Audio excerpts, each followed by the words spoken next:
The Trump administration has waived part of the punishment for 5 megabanks whose affiliates were convicted and fined for manipulating global interest rates.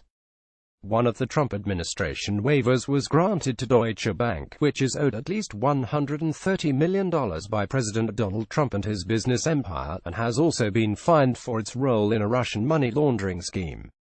The waivers were issued in a little-noticed announcement published in the Federal Register during the Christmas holiday week. They come less than 2 years after then-candidate Trump promised, "I'm not going to let Wall Street get away with murder," under laws designed to protect retirement savings. Financial firms whose affiliates have been convicted of violating securities statutes are effectively barred from the lucrative business of managing those savings. However, that punishment can be avoided if the firms manage to secure a special exemption from the U.S.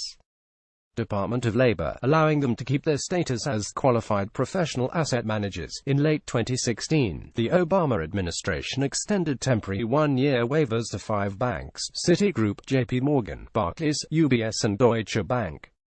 Late last month, the Trump administration issued new, longer waivers for those same banks, granting Citigroup, JP Morgan, and Barclays 5-year exemptions.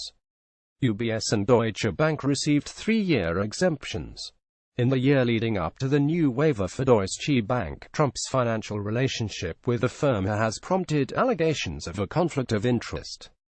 The bank has not only sought the Labor Department waiver from the administration, it has also faced Justice Department scrutiny and 5 separate government-appointed independent monitors.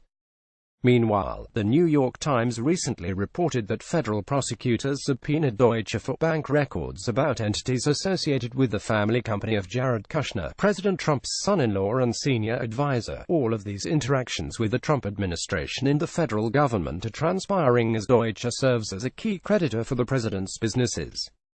Trump owes the German bank at least $130 million in loans, according to the president's most recent financial disclosure form. Sources have told the Financial Times the total amount of money Trump owes Deutsche is likely around $300 million. The president's relationship with the bank dates back to the late 1990s, when it was the one major Wall Street bank willing to extend him credit after a series of bankruptcies.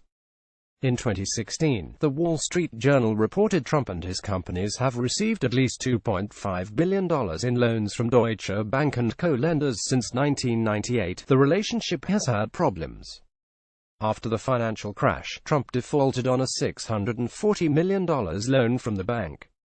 Deutsche brought Trump to court, and the famously litigious real estate mogul countersued for $3 billion in damages, claiming the financial crisis was a force majeure event that Deutsche Bank helped create. But the rift was short-lived. The parties settled, the loan was repaid, and Deutsche was soon lending to Trump again. In December, Bloomberg and others reported the bank had turned over financial records to Special Prosecutor Robert Mueller after his office subpoenaed the records as part of his investigation into possible collusion between the Trump campaign and Russia during the 2016 election. Trump's lawyers have called that reporting inaccurate. "We have confirmed that the news reports that the special counsel had subpoenaed financial records relating to the president are false," Trump attorney Jay Sekulow said in a statement. "No subpoena has been issued or received. We have confirmed this with the bank and other sources." Less than 3 weeks later, the New York Times reported federal prosecutors had subpoenaed Deutsche Bank records related to White House senior advisor and Trump's son-in-law Kushner and his vast business holdings. There is no evidence those subpoenas were related to Mueller's investigation. The subpoenas come less than a year after Deutsche Bank was fined $425 million by New York State for laundering $10 billion out of Russia. All 5 of the banks granted waivers from the Obama and Trump administration were fined for their involvement in the LIBOR scandal that led to $9 billion worth of fines from regulators around the world. Deutsche Bank has paid $3.5 billion for its role in the scandal, more than any other bank.